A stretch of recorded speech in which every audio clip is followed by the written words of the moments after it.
আজকে ছিল আমাদের শখের একটা দিন, যাকে বলে ইংরেজিতে প্র্যাকটিস টিচিং।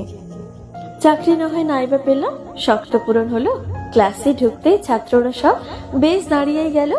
একটা সময় আমরাও ছিলাম ওই বেঞ্চেতে বসে, মুখস্থর ব্যর্থতাতে এক চর পেতাম কষে। আমরা এখন চেয়ারে বসে ভীষণ শাসন করি। আজকের ক্লাসের পড়াগুলো সব আগের রাতে পড়ি। অনেক দিনে মনে ছিল ম্যাডাম সাজার শখ, ছাত্রছাত্রী সবার সামনে করব যে বকবক। সাত সকালে শাড়ি পরে ব্যাগ ঝুলিয়ে কাঁধে নানান কথা মাথায় রেখে চললাম ম্যাডাম হওয়ার সাথে। বন্ধু বান্ধব সবার সাথে আড্ডাও দিতাম মাঝে, হই হুল্লোড় হাসির মেলা বেশ রঙিন সময় সাজে। আজ অ্যাসেম্বলিতে সবার সামনে দাঁড়িয়েছিলাম আমি, সত্যি বলতে নিজেকে যেন লাগছিল ভীষণ দামি। জাতীয় সঙ্গীতটা আজ